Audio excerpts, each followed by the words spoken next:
మా పెళ్లి రోజు నాడు మాత్రం ఇలా జరుగుతుందని అస్సలు అనుకోలేదు. అనుకున్నది ఒకటి, జరిగింది ఒకటి. ఇంతకేం జరిగిందంటారా? చెప్తాను వినండి. మ్యారేజ్ డే 10 రోజుల ముందే ప్లానింగ్ వేసుకున్నాను. ఇక్కడికి వెళ్ళాలి, అక్కడికి వెళ్ళాలి, ఇలా ఎంజాయ్ చేయాలి, అలా ఎంజాయ్ చేయాలని. మా బావ కూడా ఆ రోజు లీవ్ తీసుకొని ఇంట్లోనే ఉన్నాడు. కానీ ఏం లాభం, ఆ రోజు మార్నింగే లేచి నేను కూడా మంచిగా టీ పెట్టుకొని తాగి మా పాపకు కూడా ఫుడ్ చేశాను. ఇంకా బయటికి వెళ్ళాలి, తొందర రెడీ అయిపోవాలి అనేసి. ఇంకా ఫుడ్ చేశానో లేదో అంతలోనే నాకైతే విపరీతమైన తలకే నొప్పి, ఉన్నట్టుండి కళ్ళు తిరిగి పడిపోయాను. అలా పడిపోయి ఈవినింగ్ 4 o'clock ఏమో లేసాను. అస్సలు కళ్ళు తెరిచేసరికి అసలు ఏమైందో కూడా తెలియదు నాకు. రోజు మా ఆయన ఉన్నాడు కాబట్టి సరిపోయింది, లేదంటే పాపను చూసుకోవడం చాలా ఇబ్బంది అవ్వు. పాపం మా ఆయన ఇంకా చేసేది లేక ఆ రోజు మా ఆయననే వంట చేశాడు. ఆయనకు పర్ఫెక్ట్ గా వచ్చిందల్లా అంటే ఇంకా బిర్యానీనే.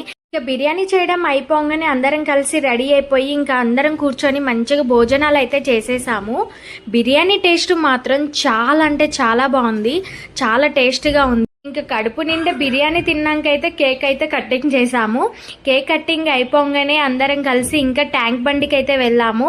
అక్కడ కొద్దిసేపు అయితే ఎంజాయ్ చేసాము. ఇంకా మా పాప అయితే చెప్పక్కర్లేదు, చాలా అంటే చాలా బాగా ఎంజాయ్ చేసింది.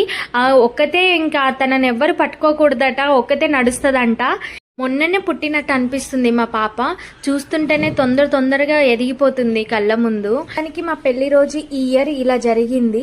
మీరు కూడా నాలాగే ఎవరైనా ఉన్నారా 10 రోజుల ముందే ప్లాన్ వేసుకొని ఆ రోజు ఇలా స్పాయిల్ అయిపోయిన వాళ్ళు ఉంటే కామెంట్ చేయండి. Until then bye.